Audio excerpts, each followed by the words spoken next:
ताज्या बातम्यांसाठी ABP माझाला subscribe करा आणि बेल आयकॉन प्रेस करा।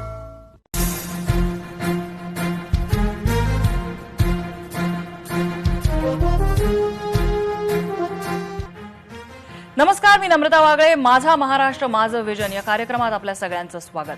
ठाकरे सरकारची वर्षपूर्ती झालेली आहे आणि या गेल्या वर्षभरामध्ये अनेक घटना घडून गेल्या। कोरोनासारखं मोठं संकट आलं, अतिवृष्टीने राज्याला सतावलेलं आहे, शेतकरी हवालदिल झालेला आहे। या सगळ्यात कमी म्हणून की काय, कंगना, अर्णव, सुशांत यासारखी अनेक प्रकरणं ज्यावरूनही राजकारण झालं आणि विरोधकांनी सुद्धा एकही असा मुद्दा सोडला नाही की ज्यावरून त्यांनी सरकारला फैलावर घेतलं नाही। तर या वर्षभरामध्ये विरोधी पक्ष म्हणून राज्याकडे नेमकं आपण कसं बघणार या संदर्भातलं आपलं विजन मांडण्यासाठी आपल्यासोबत आहेत विरोधी पक्षातले एक ज्येष्ठ नेते आणि भाजपचे नेते सुधीर मुनगंटीवार। सुधीर मुनगंटीवारजी, आपलं खूप खूप स्वागत एबीपी माझामध्ये। आणि सगळ्यात पहिल्यांदा वर्षाच्या सुरुवातीला सुद्धा आपणही विजन मांडलेली होती, सत्ताधाऱ्यांनी सुद्धा राज्यासंबंधी विजन मांडलेली होती। गेले वर्षभरातली ही जी काही वाटचाल आहे, ही विजन किती टक्के पूर्ण झाले असं वाटतं तुम्हाला? मला असं वाटतं की या वर्षभरात जेव्हा एखादी समस्या, एखादा प्रश्न निर्माण झाला, त्या प्रश्नाचं उत्तर शोधण्याच्या ऐवजी यांनी उत्तरपत्रिकेत पुन्हा एक प्रश्न लिहिण्याचं काम केलं। त्यामुळे मला वाटतं की या उत्तरपत्रिकेचं मूल्यांकन होऊच शकत नाही, कारण प्रश्नाचं उत्तर शोधण्याच्या ऐवजी आपल्याला आर्यभट्टांनी शून्याचा शोध लावला, इतिहासात त्याची नोंद झाली। यांनी राज्य सरकारची जबाबदारी शून्य असते हा शोध लावला आणि यांचंही इतिहासामध्ये एक नाव होईल। आणि म्हणून मला वाटतं की विचारलेल्या प्रश्नाला उत्तर न देता पुन्हा एका नवीन प्रश्नाला जन्म देणारं हे सरकार आहे। त्यामुळे ही उत्तरपत्रिकेमध्ये गुण देण्याचा प्रश्नच उपस्थित होत नाही। कुठं चुकतं ह्या सरकारचं? सरकारचा आधारच बैमानी आहे। जनतेने आपला मतरूपी आशीर्वाद विश्वासाने या सरकारच्या विरोधात म्हणजे काँग्रेस राष्ट्रवादीच्या विरोधात दिला होता। पण दुर्दैवाने सत्तेच्या मोहात जे नेहमी सांगतात की आमचा रंग भगवा, त्यांना भगवा रंगच समजला नाही। भगवा याचा अर्थ त्याग आहे, भगवा याचा अर्थ सहिष्णुता आहे, भगवा याचा अर्थ मी शिंगावर घेईल असा अर्थ नाही। आणि मला तर कधी कधी आश्चर्य वाटतं, जे स्वतःला वाघ समजतात त्यांना शिंग कुठून आली हो? मी मुनगंटीवारजी भगवा रंग तर भाजपचा सुद्धा आहे, ती त्याग आणि सहिष्णुता भाजपच्या गोटात सुद्धा दिसली नव्हती तेव्हा। नाही, भारतीय जनता पार्टीने आता नितेश कुमारजीच्या निवडणुकीत जेव्हा स्पष्टपणे शब्द दिला तेव्हा त्याग बघितला ना। इथं शब्द दिला नव्हता, तुम्ही हा शब्द दिला। त्याचं विश्लेषण भले भले दुधानं तोंड भाजलं म्हणून ताक कुंकून प्यायला असं बिहार बाबत बोलतायत। नाही, जाहीर सभेमध्ये आपण निवडणुकीच्या प्रचारात ज्या सभामंचावर माननीय मोदीजी, माननीय उद्धवजी होते, तिथं माननीय मोदीजींनी मुख्यमंत्री देवेंद्रजी होईल असं 4 सभेत जाहीरपणे अतिशय स्पष्टपणे, म्हणजे ज्यांना ऐकू येत नाही, ज्यांनी मशीन लावली असेल कानाची, त्यांना सुद्धा हे गेलं। तुम्ही तुमच्या टीव्हीतून हे दाखवलं, आता उघडा डोळे बघा नीट। मला असं वाटतं की तेव्हा तुम्ही विरोध केला नाही, मोदीजींच्या सभेनंतर दुसऱ्या सभेत तुम्ही स्पष्टपणे बोलले नाही, आणि 24 ऑक्टोबरला निवडणुकीचा निकाल आल्यानंतर तुम्ही पत्रकार परिषदेमध्ये सांगता की असा आम्हाला शब्द दिला होता। मला वाटतं की या सत्तेचा पाया हाच मुळात जनतेचा विश्वासघात आहे, जनतेच्या मताची प्रतारणा आहे। मुनगंटीवारजी, त्याच वेळेला सत्तेचं समसमान वाटप हे सुद्धा स्टेजवरनं तितक्याच तावातावाने सांगितलं जात होतच की। पण अर्थात आपण त्या इतिहासामध्ये आता जाऊया नको, आपण राज्याच्या सद्यस्थितीवरती येऊया। उद्धव ठाकरेंनी सामनाला मुलाखत दिली, मी थेट मुद्द्याला साथ घालते, सामनाला मुलाखत दिली, त्यामध्ये त्यांनी सांगितलंय तुम्ही अंगावर आलात तर हात धुवून मागे लागेन असं उद्धव ठाकरेंनी सांगितलेलं आहे। आपण काय म्हणाल त्यांच्या वक्तव्याबद्दल? मला एवढंच वाटतं की 1 मे 1960 स्वर्गीय यशवंतराव चव्हाणांनी जेव्हा महाराष्ट्राचा मंगल कलश आणला, तर या मंगल कलशामध्ये जसं महाराष्ट्राची उन्नती होती, प्रगती होती, सामाजिक समरसता होती, एक पुरोगामी विचार होता, त्यासोबत या मंगल कलशामध्ये एक राजकीय सभ्यताही होती. हो. स्वर्गीय यशवंतराव चव्हाणांपासून कालपर्यंत आदरणीय पृथ्वीराज चव्हाणांपर्यंत व देवेंद्र फडणवीसांपर्यंत कोणीही या सभ्यतेच्या मर्यादा ही लक्ष्मण रेषा, ही सभ्यतेची रेषा ओलांडली नाही. आणि मला कधी कधी आश्चर्य वाटतं की हात धुवून अंगावर लागेन. आता कंगनाच्या मागे तर तुम्ही हात धुवून एकदा नव्हे 4दा हात धुतले, पूर्ण स्नान केलं असेल. हायकोर्टाने आज काय दिलं हो तुम्हाला? तुम्हाला काय अपमान करून घ्यायची सवय लागली आहे? काही राज्याचा सन्मान आहे की नाही? पदाचा गरिमा आहे की नाही? आज हायकोर्टाने लोकशाहीचा जो तमाचा दिला, अजूनपर्यंत या तमाच्यानंतरही तुमच्या हे लक्षात येत नसेल की आपली सभ्यता काय आहे. आपण या राज्यामध्ये हात धुवून पाठीमागे लागू? हे वाक्य, हे असभ्य वाक्य शिंगावर घेऊ? शिंगावर मनुष्य कधी शिंगावर घेतो? स्वतःबद्दल काय प्रतिमा करत आहात तुम्ही? आणि मला दुसरी गोष्ट महत्वाची वाटते, तुम्ही राज्यपालांनी जी शपथ दिली 28 तारखेला 5 वाजता शिवतीर्थावर जेव्हा आम्ही आवाज ऐकला, मी उद्धव बाळासाहेब ठाकरे मुख्यमंत्री पदाची शपथ घेतो की, या आवाजामध्ये आम्हाला वाटलं की महाराष्ट्राच्या जनतेचे प्रश्न सुटण्याचा, सोडवण्याचा विश्वास आहे. या शिवतीर्थावर माननीय उद्धवजी मुख्यमंत्री होताना आम्हाला विश्वास होता की ठीक आहे, आमच्यापासून दूर गेले, अडचण नाही, चांगलं काम करतील, 30 वर्षाची आमची मैत्री आहे. पण आज ते अशा पद्धतीने जेव्हा शब्द वापरतात तेव्हा मला आश्चर्य वाटतं की या वर्षभरात जनतेचे प्रश्न सोडवण्याच्या ऐवजी डॉक्टर मोठा की कंपाऊंडर मोठा, हरामखोर या शब्दाचा अर्थ नॉटी होतो. गोमूत्र पिऊन बोलता का? शेण खाऊन बोलता का? आगी अंगावर घेतली शिंगावर? महाराष्ट्राची ही सभ्यता कधीच नव्हती. मी सन्माननीय शरद पवार साहेबांचंही याबाबतीत कौतुक करेन की त्यांनीही अशा असभ्य शब्दाचा कधी उपयोग केला नाही. आणि मला अपेक्षा आहे, ठीक आहे, कदाचित चुकून झालं असेल, रागाच्या भरात झालं असेल, पण जेव्हा एखाद्या व्यक्ती मुख्यमंत्री पदावर जातो तेव्हा त्याला शपथ घेतानाच हे सांगितलं जातं की कोणीही प्रिय नाही, कोणीही अप्रिय नाही, कोणी आवडता नाही, कोणी नावडता नाही, कोणी माझा नाही, पण म्हणजे कोणी म्हणजे तुझा नाही. म्हणजे जो मुनगंटीवारजी म्हणून संविधानाच्या चौकटीत काम तुम्हाला असं सुचवायचंय का की उद्धव ठाकरेंना ते पद झेपत नाहीये असं म्हणायचंय तुम्हाला? नाही, मला असं वाटतं की पद झेपलं नाही याचं विवेचन तर राज्याच्या 1 वर्षाच्या कामकाजावरून आपल्याला समजेल ना. राज्यामध्ये शेवटी एखाद्या पदावर मुख्यमंत्री जातो, तो फक्त 6व्या मजल्यावर पाठी गागावी यासाठी जात नाही, किंवा वर्षा बगल्यावर अतिशय शुद्ध हवा आहे म्हणून जात नाही.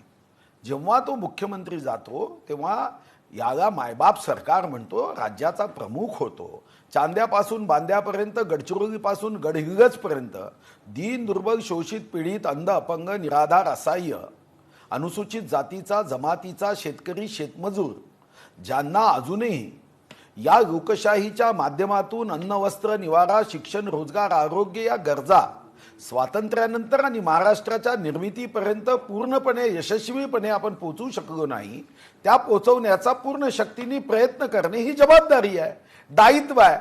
पण अजब सरकार की गजब कहानी, अंधेर नगरी चौपट राजा टकासेर भाजी टकासेर खाजा. 1 कोटी ही मतं महाराष्ट्राच्या जनतेने दिली नव्हती. भारतीय जनता पार्टी शिवसेनेला 2,30,58,525 मतं आहे. यापैकी 1,44,00,000 तर भारतीय जनता पार्टीलाच आहे. म्हणजे 1 कोटी ही मतं नाही. आणि मग असा आपण आव आणायचा की आम्हाला राज्याच्या जनतेने मुख्यमंत्री व्हायचा अधिकार दिला.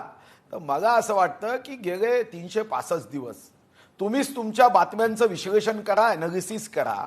तुमच्या लक्षात येईल की आज राज्याला ज्या गोष्टींची आवश्यकता होती त्यावरचे निर्णय झाले नाही. मुनगंटीवारजी तुम्ही आता जी आकडेवारी दिली म्हणजे दुपटीपेक्षा जास्त मतं मिळून सुद्धा जर भाजप सत्तेच्या बाहेर राहतो तर ही भाजपला सुद्धा आत्मचिंतनाची गरज आहे या सगळ्या प्रकरणी. ठीक आहे, मुद्दा आता तुम्ही राज्याचे अर्थमंत्री राहिलेला आहात त्यामुळे राज्याच्या आर्थिक गणिताकडे आपण थोडंसं येऊया. राज्याच्या तिजोरीमध्ये खडखडाट आहे. वीज बिलाचा मुद्दा आला, एसटी कर्मचाऱ्यांचा मुद्दा आला, आणखीन कुठल्या सुविधांचा मुद्दा आला की राज्याच्या तिजोरीमध्ये पैसे नाहीत, केंद्राकडनं आम्हाला पैसे येणं बाकी आहे, केंद्र आम्हाला पैसे देत नाहीये, अशी एक सबब राज्याकडून दिली जाते. ती पटते का तुम्हाला? राज्याच्या तिजोरीमध्ये खरंच एवढा खडखडाट पडू शकतो का? मला असं वाटतं की जेव्हा असे प्रश्न उपस्थित केले जातात तर कमीत कमी सरकारने अतिशय उत्तम शिक्षणाची सोय जरी केली नाही तरी सामान्य ज्ञान बिघडवता कामा नये. केंद्र सरकारकडून पैसे येणे बाकी आहे हे होऊ शकतं, कारण शेवटी या कोरोनाच्या संकटामध्ये या ठिकाणी जे देय रक्कम आणि तीही जीएसटीची नाही, आपला एसजीएसटी हा डायरेक्ट आपल्या तिजोरीतच येतो. ही रक्कम कोणती आहे हे पहिल्यांदा समजून घेतलं पाहिजे. जीएसटीच्या संदर्भात जे भाष्य केलं जातं ती रक्कम कोणती, ते याला तर खरं तर मुख्यमंत्र्यांनी माननीय मोदीजींना धन्यवाद दिले पाहिजे की ही रक्कम कोणती बाकी आहे.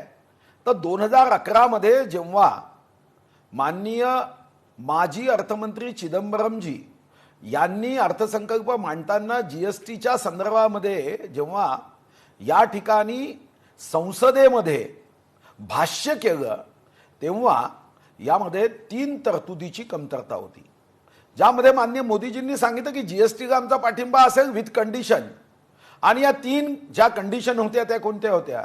एक कंडिशन होती की राज्याला तुम्ही किती वर्ष या संदर्भामध्ये राज्याच्या तिजोरीचं नुकसान झालं तर कॉम्पेन्सेशन देणार आहात याची स्पष्टता कायद्यात आणली पाहिजे, जी आपण आणली की 5 वर्ष आपण कॉम्पेन्सेशन देणार आहोत. दुसरी स्पष्टता काय आणली? दुसरी स्पष्टता आणली की हे कॉम्पेन्सेशन किती टक्के असावं, तर राज्याच्या उत्पन्नामध्ये दरवर्षी जेव्हा की देशाचा सरासरी राज्यांचा ग्रोथ रेट हा 8-9%, 9.5% येत होता, तेव्हा माननीय जेटली साहेबांनी सांगितलं नाही, आपण सर्वजण एकत्र एक सुरामध्ये जीएसटीला पाठिंबा देतो आहे, राज्यसभेत एकमताने पाठिंबा दिला जाणार आहे, तर आपण 14% वाढ गृहीत धरू. म्हणजे महाराष्ट्रामध्ये 1 जुलै 2017च्या पार्लमेंटच्या कायद्यानुसार आम्ही सर्व सुरक्षित आहोत. आपल्याला केंद्र सरकारने किती पैसे दिले आजपर्यंत, जेव्हा याचे आकडे मी घेतो तेव्हा केंद्र सरकारने आत्ता या 13 नोव्हेंबर पर्यंत सेंट्रल टॅक्सचा हिस्सा 18,231 कोटी 65 लाख दिला. ग्रँटेड एड 24,989 कोटी 37 लाख दिली. जीएसटी कॉम्पेन्सेशन 9,906 कोटी दिलं.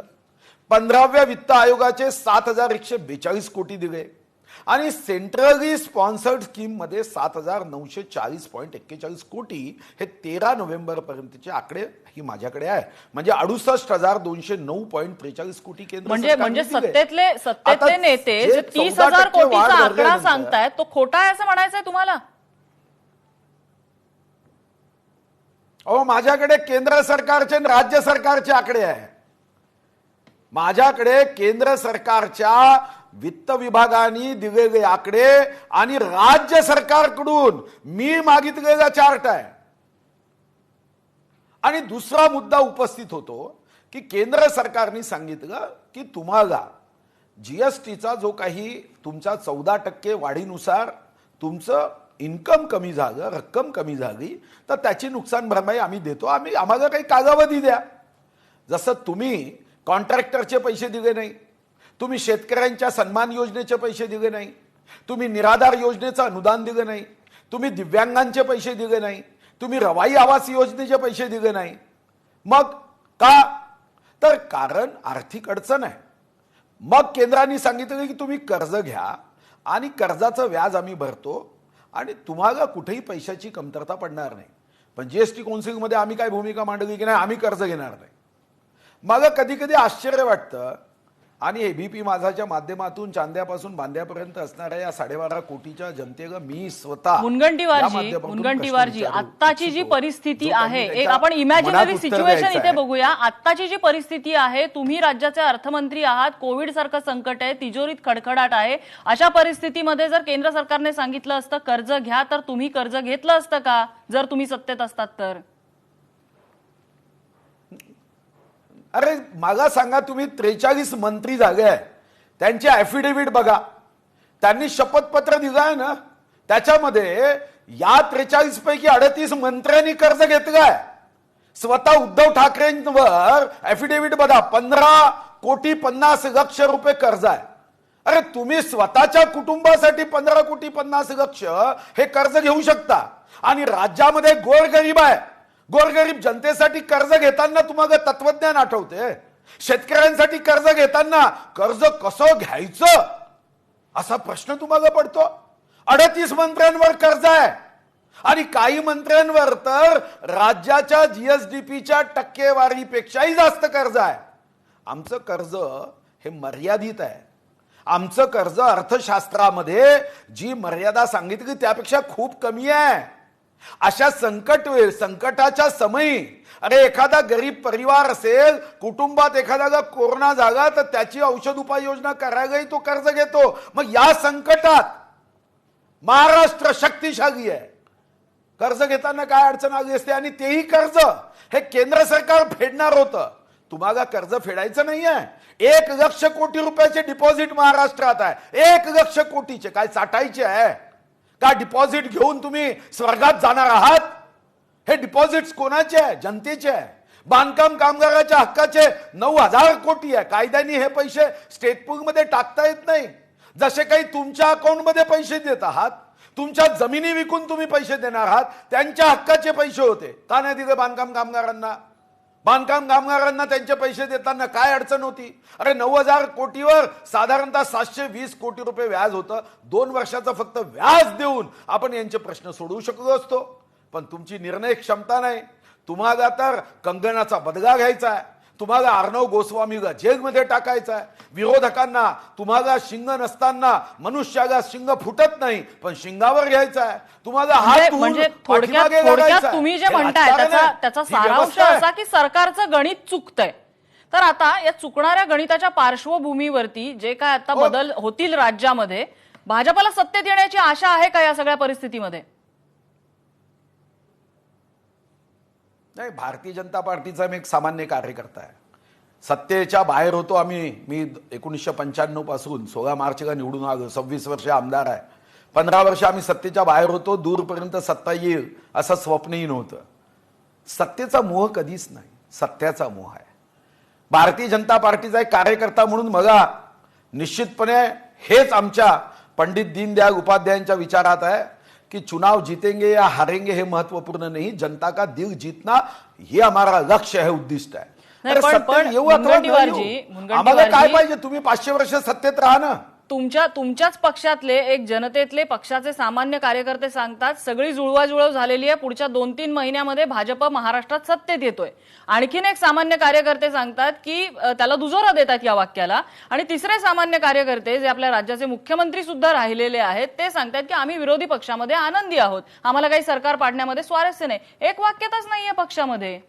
काय अर्थ काढायचा याचा? नाही, एक वाक्यता आहे. एक वाक्यता आहे, फक्त एवढंच आहे की त्याचा मतितार्थ योग्य पद्धतीने जर घेतला तर एक वाक्यता आहे. विरोधी पक्ष नेते मान्य देवेंद्रजी जे म्हणताय की सरकार पाडण्यासाठी आम्हाला कोणत्याही पद्धतीने कोणताही प्रयत्न आमच्याकडून होत नाही, आणि हे खरं आहे. कशासाठी सरकार पाडायचं? सरकार कशासाठी पाडायचं? विश्वास आहे की हे सरकार अजून 5 वर्ष टिकलं तर 2024 मध्ये आम्हाला पाडायची आवश्यकताच पडत नाही. 2024 मध्ये जनताच पाडते. आणि आपण देशाच्या जनतेला बघितलं ना, तुम्ही काम करत राहा, चांगलं काम करा. निवडणूक जिंकण्यापेक्षा सामान्य दीनदुर्बल शोषित पीडित व्यक्तीची मनं जिंका. अरे जनता भरभरके देतीये ना. आज 20 राज्यामध्ये काँग्रेस 0 आहे. 23 कोटी मतदान भारतीय जनता पार्टीला या देशात आहे. 17 राज्यात 50% पेक्षा जास्त मतदान आहे. 1980 मध्ये 14 आमदार असणारा पक्ष आज सर्वात मोठा महाराष्ट्रात 105 आमदार असणारा पक्ष आहे. तर मला असं वाटतं काय घाई आहे. आणि आम्ही राज्यात सत्तेत नाही पण देशामध्ये जनतेची सेवा करण्यासाठी केंद्रात सरकार आहे.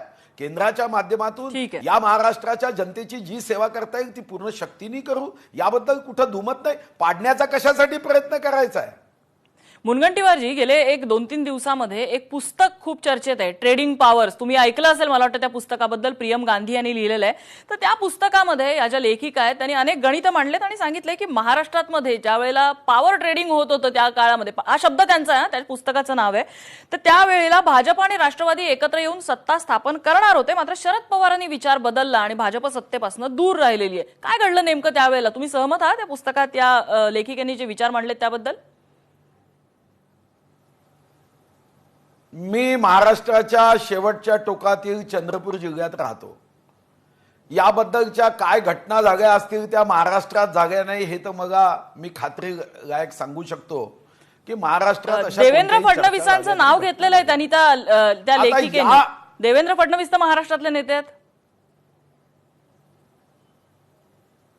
असं आहे की काही घटना झाल्या असतील तर या संदर्भात अधिकारवाणीनी सन्माननीय शरद पवारजी व माननीय देवेंद्र फडणवीसजी सांगू शकतील.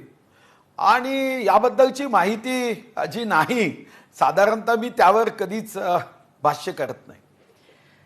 आता या क्षणाला राज्यातली एकूण परिस्थिती, विरोधी पक्ष ज्या तावाने आपली बाजू मांडतोय, राज्यातल्या प्रश्नांवरती आवाज उठवतोय, तुम्हाला अपेक्षा आहे की पुढच्या काही काळामध्ये राज्यात सत्तांतर होऊ शकतं, परिस्थिती बदलू शकते? मी पुन्हा एकदा आपल्याला नम्रपणे सांगू इच्छितो, आम्हाला सत्तेचा मोह नाही. सत्तेचा मोह असता तर काही राज्यांमध्ये भाजप काँग्रेसची युती झाली असती. आम्हाला सत्तेचा मोह नाही, हे पहिल्यांदा आपण अधोरेखांकित करावं. ही लढाई वैचारिक आहे, ही लढाई विचाराची आहे. आणि म्हणून भाजप आणि काँग्रेस कोणत्याही राज्यात एकत्र सत्ता कधीच तयार होत नाही, बनवत नाही. कारण काँग्रेस आणि भारतीय जनता पार्टीच्या विचारधारेमध्ये मूलभूत फरक आहे. शिवसेना आणि काँग्रेसच्या विचारधारेमध्ये मूलभूत फरक आहे. पण इथं मात्र स्वार्थ आडवा आला आणि स्वार्थापोटी काँग्रेसची युती झाली. जिथं शिवसेनेचं हिंदुत्व, शिवसेनेचं भगवा, रक्त आमचं भगवं आणि स्वातंत्र्यवीर सावरकरांचा अभिमान, दुसरीकडे स्वातंत्र्यवीर सावरकरांबद्दल अभिमान कधीच नाही.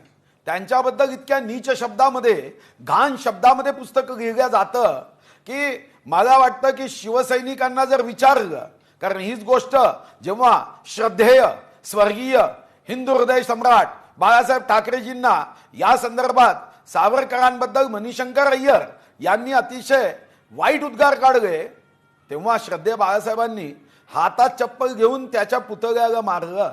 पहिल्यांदा हातात चप्पल घेऊन मारणारे स्वर्गीय बाळासाहेब ठाकरे यांच्या मनात सावरकरांबद्दल किती आदर होता.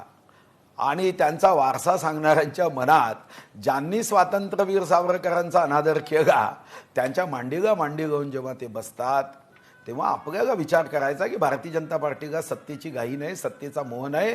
विजय झाला तर माजायचं नाही, पराभव झाला तर गाजायचं नाही. जनतेचं मन जिंकत पुढे गेलं पाहिजे. निवडणुका येतील आणि जातील. निवडणूक हे माध्यम आहे सेवेचं. निवडणूक हे साध्य नाही, हेच आम्हाला सांगितलं. हे माध्यम आहे, हे माध्य नाही.